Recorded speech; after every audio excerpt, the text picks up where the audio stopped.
what's up and welcome back to another video. I hope you are all doing well, fantastic and fabulous. If you're new here on my YouTube channel, my name is Umair Hassan and I'm doing Master of Business Analytics in Australia and full-time student in Australia. If you have any questions regarding Australian student visa, immigration, a skilled visa, temporary visa, sponsored visa, anything you can ask me in a comment. I'll try to answer your question as soon as possible. So before start the actual video, I just want to let you know about my subscription. 90% of my viewers didn't subscribe my channel, just 10% of my viewers subscribe my channel. Please subscribe my channel. अगर आप मुझे subscribe करेंगे तो मुझे motivation मिलेगी. Then I'll try to make better, sustainable and productive content for you guys. Okay, आज का जो टॉपिक है वो है जब आप ऑस्ट्रेलिया के अंदर आ जाते हैं, ऑस्ट्रेलिया हो, कनाडा हो, यूएसए हो, यूरोप हो, किसी मुल्क के अंदर जब आप आ जाते हैं एज ए इंटरनेशनल स्टूडेंट, तो आपकी जो है अप्रोच, जो आप दो माइंडसेट के साथ आते हैं, पैसा या कैरियर, मनी या फ्यूचर, या तो ये दो माइंडसेट के साथ आप आते हैं.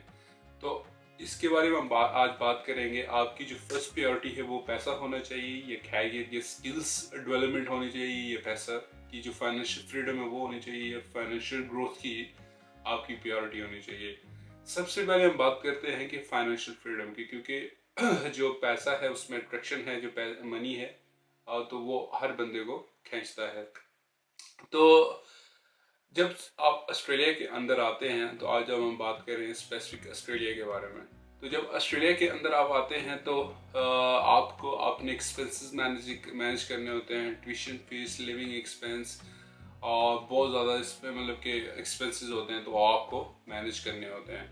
तो अगर आप जॉब करते हो, you are just allowed 24 hour per week, तो 48 आवर फोरनाइट आपको अलाउ होता है ऑस्ट्रेलिया के अंदर काम करने के लिए. तो अगर आपको जॉब अच्छी मिल जाती है, प्रोफेशनल जॉब मिल जाती है, तो you can earn good money. Otherwise आपको मतलब 23, 24, $25 पर डॉलर जो है पर आवर आपको मिलता है. तो उसमें आप सारे एक्सपेंसेस अपने मैनेज नहीं कर सकते हैं. ये एक मतलब ट्रुथ है. तो उसमें आप अपनी ट्यूशन फीस या अपना लिविंग एक्सपेंस मैनेज नहीं कर सकते.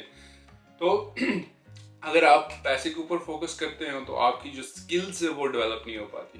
जब आप जॉब में जाते हो, जब आप किसी इंटरव्यू में जाते हो, तो आपके पास आफ्टर 2 ईयर आप जब भी कोई भी डिग्री करते हो, आप ट्रेड कोर्स करते हो, प्रोफेशनल डिग्री करते हो, जैसे कि मैं मास्टर बिजनेस एनालिटिक्स कर रहा हूँ, तो इसमें जो स्किल्स की जो है मुझे रिक्वायरमेंट्स हैं वो डेटा एनालिसिस की है, डेटा विजुअलाइजेशन की है, how you can filter your data, और तो इस तरह की जितने भी स्किल्स हैं, सॉफ्टवेयर्स हैं, अगर मुझे चलाना नहीं आएंगे, अगर मुझे उसको ऑपरेट करना, उसको इंटरप्रेट करना नहीं आएंगे, तो मैं आई कैन नॉट परफॉर्म जब मैं जॉब के इंटरव्यू के लिए जाऊंगा.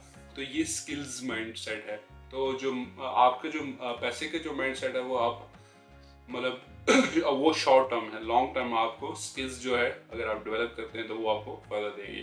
तो फाइनेंशियल फ्रीडम की हम जब बात करते हैं, तो फाइनेंशियल फ्रीडम जब आप पैसा कमाते हैं, तो जब आप ज़्यादा पैसे के ऊपर फोकस करते हैं तो आपकी स्किल्स डेवलप नहीं हो रही होती. और जब आप स्किल्स के ऊपर फोकस करते हैं तो आपकी जो है लिविंग एक्सपेंस, ट्यूशन फीस वो कौन पे करेगा.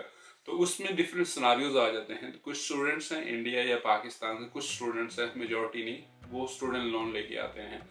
जो स्टूडेंट लोन लेके आते हैं उनके लिए तो गोल्डन अपॉर्चुनिटी है, क्योंकि उन्होंने एक सर्टेन टाइम के बाद वो जो है लोन पे बैक करना होता है. तो वो अपना जो 100% फोकस है वो अपने स्किल्स डेवलपमेंट के ऊपर कर सकते हैं. वो एक सस्टेनेबल स्टूडेंट बन जाते हैं. उनके अंदर एक स्किल्स जो डेवलप हो जाती है. वो जॉब्स के अंदर अगर ऑस्ट्रेलिया के अंदर रहते हैं या किसी और मुल्क में भी जाते हैं, आया कि वो ऑस्ट्रेलिया अपने मुल्क दोबारा जाते हैं, पाकिस्तान इंडिया में दोबारा वापस भी जाते हैं, तो उनके पास एक स्किल सेट होता है. स्किल माइंड सेट के साथ वो जाते हैं, तो वो वहाँ पे भी जॉब जाके ईजिली जॉब कर सकते हैं. ये जो पैसा और आपका जो फ्यूचर है, तो इसमें आपको हर बंदे का डिफरेंट पर्सपेक्टिव से वो ऑस्ट्रेलिया के अंदर आते हैं. लेकिन अल्टीमेट जो है, जो भी जितने भी स्टूडेंट्स आते हैं, जितने भी इमिग्रेंट्स आते हैं, अल्टीमेट उनका फाइनेंशियल फ्रीडम होता है. लेकिन अगर आप ये आपकी प्रायोरिटी, आपने पहले फाइनेंशियल फ्रीडम की तरफ जाना है या आपने स्किल्स सेट की तरफ जाना है, अपने स्किल्स माइंड सेट की तरफ जाना है, तो ये आपके ऊपर डिपेंड करता है कि आप फर्स्ट किसको चूज करते हैं. इट्स माई पर्सनल ऑब्जर्वेशन और ओपिनियन ये है कि आप सबसे पहले अपने स्किल्स डेवलपमेंट की तरफ जाएं। अगर आपको मतलब शुरू के 2-3 साल में अगर आप मास्टर्स करते हो, 2 साल अगर आप बैचलर करते हो तो 3 साल, अगर आपको थोड़ा सा फाइनेंशियल अगर प्रॉब्लम भी फेस करनी पड़ती है तो वो डिसहार्ट नहीं होना, तो क्योंकि वो आपके लिए लॉन्ग टर्म के लिए आपके लिए फ़ायदा हो रहा है। तो you should focus on your degree, you should focus on your skills, और उसमें आपकी जो कोर स्किल्स हैं, जो आपकी जो हार्ड स्किल्स हैं उसके ऊपर भी फोकस करें। और सॉफ्ट स्किल्स क्या है, आपकी अपनी कम्युनिकेशन लेवल है, अपनी आपकी जो स्पीकिंग पावर है उसको आप इन्हेंस करें, उसको इम्प्रूव करें।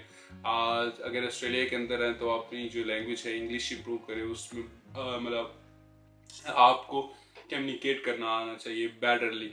क्योंकि जब आप मार्केट में जाते हैं जॉब के लिए, तो आपकी जो स्किल्स है, जो हार्ड जो स्किल्स है वो बाद में देखते हैं, पहले आपकी कम्युनिकेशन स्किल्स देखते हैं, आपकी स्पीकिंग स्किल्स देखते हैं। वो मतलब आप अगर वर्क प्लेस के अंदर जाते हैं तो how you can communicate with other जो एम्प्लॉय हैं, उनके साथ आप कम्युनिकेट कैसे करेंगे। तो ये अगर आप एक स्किल माइंडसेट के साथ चलेंगे अपने कैरियर को लेके, तो ये आपको बहुत फ़ायदा देगी लॉन्ग टर्म के लिए। लेकिन शॉर्ट टर्म आपको नुकसान ये होगा कि आपको थोड़ी सी फाइनेंशियल आपको स्ट्रगल करनी पड़ेगी। तो ये थी छोटी सी मेरी वीडियो आपके लिए। आई होप आपको अच्छी लगेगी, और अगर आपको अच्छी लगे तो do subscribe my channel, share my video with your friends. क्योंकि मुझे जो 90% लोगों ने सब्सक्राइब नहीं किया हुआ, जस्ट 10% लोगों ने मुझे सब्सक्राइब किया हुआ है। तो if you subscribe my channel, I got the motivation and I try to make better content you for you guys. तो अगर आपको कोई भी क्वेश्चन है ऑस्ट्रेलिया की स्टूडेंट वीज़ा के रिलेटेड, अगर आपने वीज़ा अप्लाई किया हुआ है, तो अगर आप वेट कर रहे हैं तो आप कमेंट्स के अंदर मुझसे कोई भी क्वेश्चन पूछ सकते हैं, तो मैं आपको I will try to answer you as soon as possible. तो अगर आपने वीज़ा अप्लाई किया हुआ है, तो अगर आपका वीज़ा नहीं आ रहा तो you can start your job, और जब आपका वीज़ा आता है कोई भी जॉब या कोई भी स्किल्स के ऊपर काम स्टार्ट कर सकते हैं। तो ये थी छोटी सी मेरी वीडियो आपके लिए। आई होप आपको अच्छी लगेगी। अगर बहुत अच्छी लगी तो सब्सक्राइब करें। Hope for the best, have a good day, see you in another video, bye bye.